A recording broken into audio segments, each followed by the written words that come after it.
नमस्कार दोस्तों, आज के इस वीडियो पे हम बात करेंगे क्लास 12th इंग्लिश ग्रामर के अंतर्गत 3 सबसे ज़्यादा इंपॉर्टेंट टॉपिक जो कि आपका यहाँ पर बोर्ड एग्जाम में 6 नंबर के लिए पूरा पूछा जाता है। तो आज के इस वीडियो पे बात करेंगे हम लोग इंपॉर्टेंट एंटोनियम्स, साइनोनिम्स एंड आपके वन वर्ड सब्स्टिट्यूशन की। तो ये वीडियो काफ़ी इंपॉर्टेंट है, पूरा आपको अंत तक वॉच करना है। चलिए शुरू करते हैं। यहाँ पर आपको एक एक टॉपिक से मैं आपको 25-25 वर्ड यहाँ पर आपको कराने वाला हूँ। अगर इसको तैयार कर लेते तो इसका आपका काफ़ी ज़्यादा हेल्प ये क्वेश्चन आपके करने वाले हैं। तो देखिए पहला क्वेश्चन, एंटोनियम्स मतलब होता है आपका विलोम शब्द, ठीक है, आपको पता है। और इसमें आपके यहाँ पर दिए गए हैं, जैसे पहला क्वेश्चन, ठीक है ना, पहला वर्ड एबव। एबव मतलब होता है ऊपर, तो इसका अपोजिट यानी एंटोनियम्स हो जाएगा आपका बेलो, ठीक है। तो सामने इसी प्रकार से दिए गए हैं, हर एक उसको आपको वर्ड को अच्छे से तैयार कर लेना है, ठीक है। सेकंड देखिए, दूसरा दिया गया अटैक। अटैक मतलब होता है आक्रमण, तो इसका हो जाएगा आपका डिफेंड, ठीक है, मतलब सुरक्षा। इसके बाद एबिलिटी मतलब योग्यता, तो इसका हो जाएगा इनएबिलिटी, ठीक है। इसके बाद आइए नेक्स्ट देखते हैं। अगला दिया गया है एडवांस। एडवांस मतलब होता है आगे बढ़ना, तो इसका हो जाएगा रिट्रीट, ठीक है। इसके बाद यहाँ पर एडवर्सिटी मतलब विपत्ति, तो इसका हो जाएगा प्रॉस्पेरिटी, है ना। नेक्स्ट यहाँ पर आइए, अगला नंबर 6 है अराइवल। अराइवल मतलब होता है आगमन, तो इसका हो जाएगा डिपार्चर। नेक्स्ट यहाँ पर है अरेस्ट। अरेस्ट मतलब होता है गिरफ्तार, तो इसका हो जाएगा रिलीज मतलब फ्री। रिलीज करना मतलब छोड़ना, या फ्री भी बोल सकते हैं इसको, ठीक है। तो आप लोग इनको समझते जाइएगा। नेक्स्ट देखिए, अगला दिया गया यहाँ पर एसेंट मतलब चढ़ाई, तो इसका हो जाएगा डिसेंट। 9 नंबर दिया गया है एक्यूरेट मतलब सही सही, तो इनका हो जाएगा आपका इनएक्यूरेट। इसमें जस्ट आपको क्या करना है, इन जोड़ देना, ठीक है ना। एक्यूरेट के सामने आप यहाँ पर इन जोड़ देंगे यहाँ पर, तो ये बन जाएगा आपका इसका एंटोनियम्स, ठीक है। 10 नंबर दिया गया एम्पल। एम्पल मतलब होता है पर्याप्त, तो इसका हो जाएगा मीगर्स। चलिए इसके बाद देखिए 11 नंबर। 11 नंबर दिया गया एंजल मतलब देवदूत, ठीक है ना, तो इसका हो जाएगा डेविल। नेक्स्ट यहाँ पर है ब्लंट मतलब धारहीन, तो इसका हो जाएगा शार्प, ठीक है। धारहीन मतलब शार्प, तो धारदार हो जाएगा इसका जस्ट उल्टा। इसके बाद चलिए नेक्स्ट यहाँ पर देखते हैं बरेन। काफ़ी इंपॉर्टेंट है ये। तो बरेन मतलब होता है बंजर, तो इसका हो जाता है फर्टाइल, है ना, उपजाऊ, तो इसका हो जाएगा उल्टा। कॉम्प्लिकेटेड मतलब होता है जटिल यानी पेचीदा या कठिन, कठोर जो भी काम होता है उसको जटिल बोलेंगे, तो इसका हो जाएगा सिंपल मतलब साधारण, ठीक है ना। चलिए नेक्स्ट देखिए, यहाँ पर एक कन्फेस मतलब स्वीकार करना, तो इसका हो जाएगा डेनी। क्या हो जाएगा, डेनी, ठीक है ना। नेक्स्ट यहाँ पर है सिविलाइज्ड मतलब सभ्य, तो यहाँ पर हो जाएगा विल्ड मतलब कि जंगली, ठीक है। नेक्स्ट देखिए 17 नंबर डीप मतलब होता है गहरा, तो इसका हो जाएगा सैलो। क्या होगा, सैलो। अगला देखिए 18 नंबर है क्रेडिट। क्रेडिट मतलब होता है उधार या उधार लेना कह सकते हैं, ठीक है, तो इसका हो जाएगा कैश। क्या हो जाएगा, कैश।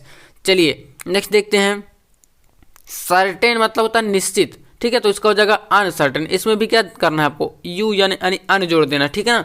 तो ऐसे वर्डों को ध्यान रखिएगा, काफ़ी इंपॉर्टेंट होते हैं, ठीक है। नेक्स्ट यहाँ पर है केयर। केयर मतलब होता है देखभाल, ठीक है, तो इसका हो जाएगा निग्लेक्ट मतलब अनदेखा करना, ठीक है। कंपेयर मतलब होता है तुलना करना, मतलब किसी से कंपेयर कर रहे हैं, तुलना करना है, तो इसका हो जाता है कंट्रास्ट, ठीक है। क्या हो जाता है, कंट्रास्ट। चलिए अगला देखते हैं। यहाँ पर 22 नंबर दिया गया करेजियस मतलब साहसी, तो इसका हो जाएगा टाइम्ड मतलब डरपोक। नेक्स्ट यहाँ पर डिमांड मतलब की मांग, तो इसका हो जाता है सप्लाई। डिमांड का क्या हो जाएगा, सप्लाई हो जाएगा, ठीक है।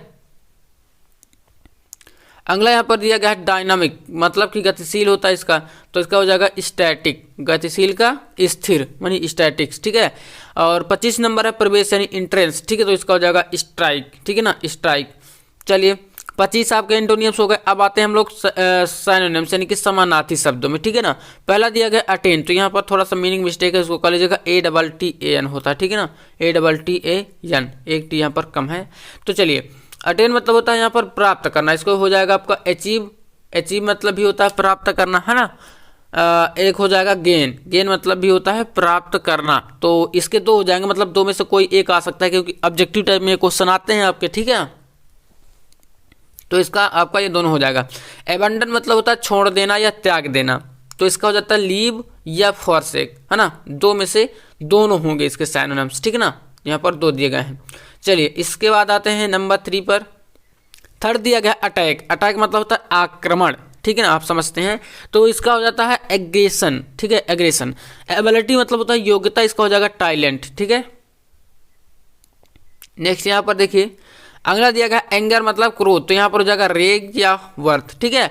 एक्नॉलेज मतलब होता है स्वीकार करना, तो इसका हो जाता है एक्सेप्ट करना, है ना, एक्सेप्ट करना। ब्रेव मतलब होता है बहादुर, तो इसका हो जाता है वायलेंट, ठीक है, ये हो जाएगा। नेक्स्ट यहाँ पर है 8वां बेन, बेन मतलब होता है श्राप, तो इसका हो जाता है कर्स या मिसचीफ, समझ रहे हैं, कर्स या मिसचीफ।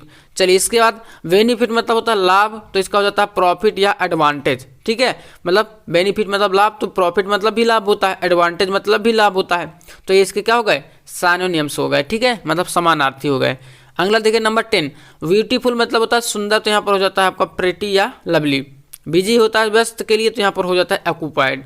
नेक्स्ट इसके बाद है बोन मतलब वरदान, तो इसका हो जाता है फेवर या कंफर्ट, तो ये भी होता है वरदान के ही लिए या आरामदायक के लिए कह सकते हैं, ठीक है ना। तो ये आपके 12 हो गए। 13 नंबर पर देखिए कॉन्विक्ट मतलब होता है अपराधी, ठीक है, तो इसका हो जाएगा क्रिमिनल। क्लेवर होता है चतुर के लिए, तो इसका हो जाएगा टैलेंटेड। कॉन्फ्लिक्ट होता है संघर्ष मतलब कि स्ट्रगल, ठीक है ना। कंफर्ट मतलब कॉन्फ्लिक्ट मतलब संघर्ष, तो स्ट्रगल मतलब भी संघर्ष होता है, ठीक है, तो दोनों क्या हो गए, एक दूसरे के समानार्थी हो गए।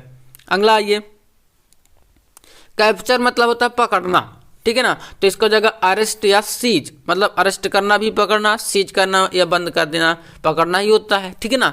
जैसे बोला जाता है कि किसी व्यक्ति को अरेस्ट कर लिया जाता है पुलिस के द्वारा, तो वो पकड़ा ही जाता है, ठीक है, तो इसका भी अरेस्ट मतलब पकड़ना ही होता है।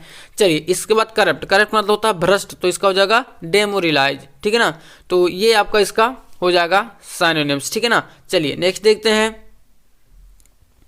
यहाँ पर है 18 नंबर डिफीट, डिफीट मतलब होता है हराना, ठीक है, तो इसका हो जाएगा ओवरकम, ओवरकम मतलब होता है विजय प्राप्त करना, ओवरकम यहाँ पर कर लीजिएगा, है ना, तो ओवरकम ये आपका विजय प्राप्त करना होता है, तो विजय प्राप्त करना भी मतलब जीतना या किसी को हरा कर तो आप विजय प्राप्त कर सकते हैं, तो ऐसे ही होता है, ठीक है। डिस्कार्ड मतलब होता है छोड़ना, आप मोबाइल में देखते होंगे डिस्कार्ड करने का एक ऑप्शन आता है, ठीक है ना, ऐसे किसी काम को आप करना है तो उसको डिस्कार्ड करने का ऑप्शन आता है, तो इसका होता है रिजेक्ट करना, मतलब आप इस कार्य को नहीं करना चाहते, ठीक है, रिजेक्ट कर रहे हैं। डीड मतलब होता है कार्य, तो इसका हो जाता है अचीवमेंट, है ना, अचीवमेंट। इसके बाद देखिए 21 है आपका, यहाँ पर दिया गया डेवलप, डेवलप मतलब होता है विकास, तो इसका हो जाता है प्रोड्यूस या ग्रो, समझ रहे हैं, प्रोड्यूस करना या किसी चीज को ग्रो करना। इसके बाद है डिस्कवर, तो यहाँ पर डिस्कवर का हो जाएगा देखिए क्या, खोजना, तो इसको बोल सकते हैं डिस्क्लोज, क्या बोल सकते हैं, डिस्क्लोज। डिस्ट्रीब्यूट मतलब बांटना, तो इसका हो जाएगा डिवाइड, क्या हो जाएगा, डिवाइड हो जाएगा, ठीक है ना। एफर्ट मतलब होता है प्रयत्न या प्रयास, तो इसका हो जाएगा अटेम्प्ट या ट्रायल, अटेम्प्ट या ट्रायल। एनिमी मतलब होता है दुश्मन, तो इसका हो जाता है अपोनेंट, क्या हो जाएगा, अपोनेंट, है ना। चलिए 25 आपके यहाँ से समाप्त हो जाते हैं साइनोनिम्स, तो टोटल हमने 50 वर्ड देख ले। अब हमारा आता है यहाँ से 1 वर्ड सब्स्टिट्यूशन, इसे बोलते हैं अनेक शब्दों के लिए एक शब्द। बोर्ड एग्जाम में इससे भी आपका एक क्वेश्चन 2 नंबर का बनता, ठीक है, तो यहाँ पर भी चलिए इनको देख लेते हैं जल्दी से, जो कि काफ़ी रिपीटेड है। तो यहाँ पर दिया गया है a man life a life history of a man written by himself, तो इसका हो जाता है ऑटोबायोग्राफी। अब आप समझ नहीं पा रहे होंगे कि भैया है क्या ये, देखिए ए life history of a man मतलब कोई व्यक्ति हिमसेल्फ मतलब खुद के बारे में लिखता है, खुद के जीवन के इतिहास के बारे में लिखता है, उसको क्या बोलते हैं, जीवनी यानी ऑटोबायोग्राफी बोला जाता है। आपने आत्मकथा या जीवनी ऐसे पढ़ा होगा तो इसको आत्मकथा बोलेंगे, मतलब खुद के बारे में लिखेगा तो आत्मकथा होता है, और अगर कोई किसी दूसरे व्यक्ति के बारे में लिखता है उसको जीवनी बोलते हैं। तो यहाँ पर ऑटोबायोग्राफी है मतलब आत्मकथा है, ध्यान दीजिएगा, ठीक है ना, मैंने एक बार जीवनी बोल दिया उसके लिए सॉरी, तो इसको आप आत्मकथा कर लीजिएगा, ठीक है। चलिए यहाँ से ये करेक्ट है। अब आइए सेकेंड नंबर देखते हैं, यहाँ पर आपके सामने a person who believe that there is no god, जो भगवान पे विश्वास नहीं करता वो उसको बोलते हैं एथिस्ट, नास्तिक। अगला यहाँ पर है एन असेंबली ऑफ लिस्टनर, यानी कि कोई सभा है और वहाँ पर जो सुनने वालों की भीड़ होती है उसको क्या बोलते हैं, ऑडियंस बोलते हैं, श्रोता बोला जाता है, ठीक है ना। मतलब कोई भाषण दे रहा है तो उसको काफ़ी सारे लोग सुनते हैं, तो वो क्या है, ऑडियंस है, श्रोता है। कोई मतलब भाषण देगा उसके भाषण को सुनने वाले या विचारों को सुनने वाले यहाँ पर ऑडियंस कहलाएंगे। The life history of a man written by someone else, यानी कि अब यहाँ पर पूछा है कोई दूसरा व्यक्ति किसी के जीवन के इतिहास के बारे में लिखता है तो उसको बोलते हैं बायोग्राफी, क्या बोलेंगे, बायोग्राफी। अगला देखिए belonging to the same times contemporary, अगला है a government of the people by the people and for the people, यानी कि एक जनता का जो शासन है जनता के द्वारा जनता के लिए होता है तो वो लोकतंत्र कहलाता है, इसको बोलेंगे डेमोक्रेसी। ठीक है ना। चलिए इसके बाद आइए नेक्स्ट यहाँ पर है फिट टू बी चूजन, मतलब एलिजिबल, चुनने योग्य। 9 नंबर है a selfish person who always thinks, इसको बोलेंगे ईगोइस्ट, वन वर्ड। ठीक है ना, एक शब्द में। One who believe in fate, तो इसको बोलेंगे फैटलिस्ट, भाग्य में विश्वास करने वाले को भाग्यवादी बोलेंगे। वर्किंग फॉर मनी, पैसे के लिए काम करने वाला मर्सनरी होता है। ठीक है ना। A child whose parents are dead, जिसके एक बच्चा जिसके माता पिता नहीं है या उनकी मृत्यु हो गई उसको बोलेंगे ऑर्फन, मतलब अनाथ बोलेंगे। ठीक है ना। चलिए इसके बाद आइए नेक्स्ट यहाँ पर है that can not be seen through opaque one who goes a journey to a holy place, मतलब क्वेश्चन कर रहा है कि कोई व्यक्ति, जो व्यक्ति या कहें तो जो पवित्र स्थान पर यात्रा के लिए जाता है उसको क्या बोलते हैं, तो पिलग्रिम्स बोलते हैं, यानी कि तीर्थ यात्री बोला जाता है उसको। समझ रहे ना आप लोग, तीर्थ यात्री बोलते हैं, तो इसका हो जाएगा आपका पिलग्रिम्स। चलिए अब आइए ए person who can neither read nor right, या जो व्यक्ति पढ़ा लिखा नहीं है, पढ़ लिख नहीं सकता, उसको इलिटरेट बोलते हैं। ठीक है ना। तो ये इसका हो जाएगा a government of the people for the people, ये मैंने बताया डेमोक्रेसी होता है, इसको आप पढ़ लीजिएगा।